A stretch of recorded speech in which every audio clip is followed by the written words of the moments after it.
اور ہم سب ایک ساتھ بیٹھ کر کھانا کھاتے ہیں، پھر اس کھانے کے دوران جو بندہ موجود نہیں اس کی غیبت شروع ہو جاتی ہے۔ نارملی یہی ہوتا ہے آج کل، یہ سب جگہ ہو رہا ہے، صرف آپ کے ساتھ نہیں ہو رہا۔ اس سے کھانے میں چٹنی کا مزہ آتا ہے، یعنی اگر کھانے میں چٹنی نہیں ہے تو آپ کسی تیسرے آدمی کی غیبت شروع کر دیں تو ایسا ہضم ہوتا ہے کھانا۔ رپورٹ ہے یہ۔ میرے بہت منع کرنے کے بعد بھی وہ لوگ نہیں مانتے، اور جو ایسی محفل میں شریک ہو اس کو بھی اتنا ہی گناہ ملتا ہے، تو ایسی صورت میں مجھے کیا کرنا چاہیے؟ بار بار ایسا ہو رہا ہے تو پھر ایسی مجلس چھوڑ دینی چاہیے۔ اس سے انسان کی سوچ میں نیگیٹیوٹی پیدا ہوتی ہے، منفی سوچ پیدا ہوتی ہے، بلا وجہ لوگوں سے بدگمان ہوتا ہے، پھر انسان ماحول سے متاثر بھی ہوتا ہے، اس کی بھی یہی عادت ہو جاتی ہے غیبتیں کرنے کی۔ میں نے اپنی زندگی میں ایسے لوگ دیکھے ان کو غیبت سے بہت نفرت ہوتی ہے، کوئی بیٹھ کے ان کے سامنے کسی کی برائی کرے نا وہ اٹھ کے چلے جاتے ہیں، وہ ان کی زندگی بڑی سکون سے گزرتی ہے۔ تو اس لیے آپ دوستوں کو منع کیا کریں، اور پھر بھی ہر دفعہ میں یہی ہو رہا ہے تو پھر جو ہے ایسے گیدرنگ سے ایوائڈ کرنا چاہیے۔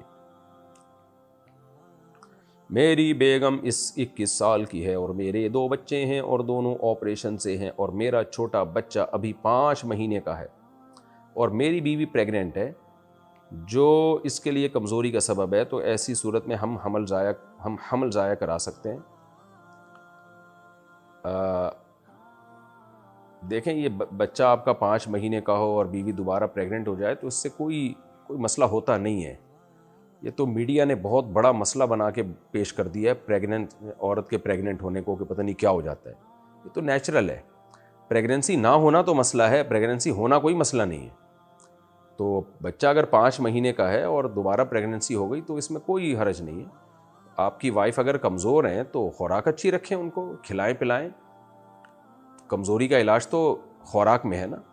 تو اور پریگننسی میں بہت ساری نفسیاتی یعنی وقتی طور پر تو پریشانیاں ہوتی ہیں عورت کو، وقتی، یہ تو حملت امہ کرہن قرآن کے الفاظ ہیں کہ ماں بچے کو تکلیف سے اٹھاتی ہے، لیکن یہ تکلیف وقتی ہے، عارضی ہے۔ تو کیونکہ بچہ ضائع کرانے میں بہت زیادہ مسائل پیدا ہوتے ہیں۔ اب یہ تو بڑے آرام سے لوگ کہہ دیتے ہیں، خواتین کہتی تھیں ایکچولی میں کمزور ہوں، ویک ہوں، تو مجھے پریگننسی ہو گئی تو پھر یہ بچہ کیسے پیدا ہوگا وغیرہ وغیرہ۔ تو بھائی ضائع کرنے میں کیا کم نقصان ہے؟ کیا وہ کوئی آسان پروسیس ہے؟ تو بہرحال شرعی مسئلہ یہ ہے کہ 4 مہینے کا اگر حمل ہو گیا پھر تو کسی صورت میں ضائع نہیں کر سکتے۔ 4 مہینے سے کم اگر ڈاکٹر، ماہر ڈاکٹر کہہ دیں، ایک آدھ ڈاکٹر کی بات نہیں ہے، آپ لیڈی ڈاکٹرز کو جو زیادہ ماہر ڈاکٹرز ہو 4-5 کو دکھا لیں، سب اگر یہی کہیں کہ بھائی ان کی حالت ایسی ہے کہ اس سے ان کو شدید نقصان ہوگا، بیمار ہو جائیں گی، جان کا خطرہ ہے، تو ایسی کنڈیشن میں پھر 4 مہینے سے پہلے حمل ضائع کرایا جا سکتا ہے شدید ضرورت میں۔ اور اگر ایسی ویکنیس نہیں ہے، کوئی اتنی شدید نوعیت کی سچویشن نہیں ہے، تو پھر حمل ضائع نہیں کرایا جا سکتا۔ اور یہ اس پہ خوش ہونا چاہیے، اللہ آپ کو اولاد دے رہا ہے اور نعمت ہے اولاد۔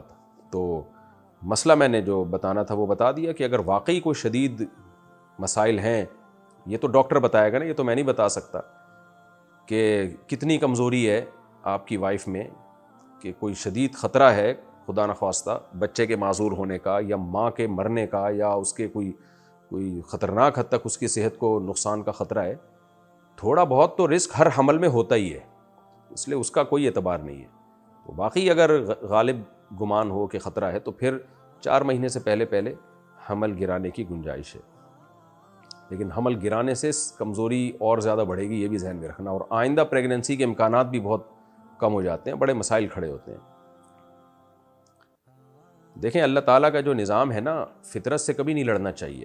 اگر آپ کا بچہ 5 مہینے کا ہے اور وائف کو پریگننسی دوبارہ ہو گئی، عام طور پر ہوتی نہیں ہے، جب خواتین بچے کو دودھ پلاتی ہیں تو پریگننٹ نہیں ہوتی، وہ یہ قدرت کا ایک نظام ہے۔ اگر وہ ہو گئی ہیں تو اس کا مطلب اللہ نے اتنی صلاحیت رکھی ہوتی ہے، کیونکہ جیسے حدیث میں آتا ہے نا، تزوج الودود الولود، اس عورت سے نکاح کرو جو کثرت سے اولاد دے۔ تو کثرت سے اولاد کا کیسے پتہ چلتا ہے؟ بعض خواتین میں اللہ نے یہ صلاحیت رکھی ہوتی ہے کہ ان کو وہ جلدی پریگننٹ ہو جاتی ہیں، جلدی بچہ جن لیتی ہیں، تو نبی نے حکم دیا کہ ایسی ہی عورت سے نکاح کرنا چاہیے، کیونکہ نکاح کا بنیادی مقصد ہی تکثیر نسل ہے، بچہ پیدا کرنا نہیں ہے، نسل بڑھانا ہے، یہ خوب سمجھ لیں۔ تکثیر نسل کو بچانا نہیں ہے، نسل کو بڑھانا ہے نکاح کا مقصد۔ ہر جانور بھی جو مرد، ان کے جو میل فیمیل میں ملاپ ہوتا ہے نا، وہ نسل بچانے کے لیے نہیں ہوتا، وہ نسل بڑھانے کے لیے ہوتا ہے. تو انسان تو مقصود کائنات ہے، اس میں اللہ مرد اور عورت کا ملاپ اس لیے رکھیں کہ بس 1-2 بچے پیدا ہوں تاکہ نسل باقی رہے. یہ کیسے ہو سکتا ہے بھائی؟ جب ہر مخلوق میں نسل کی بقا کے بجائے نسل بڑھانے کے لیے مرد اور عورت کا، نر اور مادہ کا ملاپ ہے، تو انسان جو مقصود کائنات ہے، جس کے لیے اس کائنات کو بنایا گیا، اس میں نسل بچانا مقصد نہیں ہے، نسل بڑھانا مقصد ہے. تو اس لیے پروپیگنڈے سے متاثر نہ ہو. جو شرعی مسئلہ تھا وہ میں نے بتا دیا. اگر کوئی لیڈی ڈاکٹرز کہتی ہیں آپ کو 2-4 کہ بھئی شدید خطرہ ہے، تو پھر گنجائش ہے بہرحال.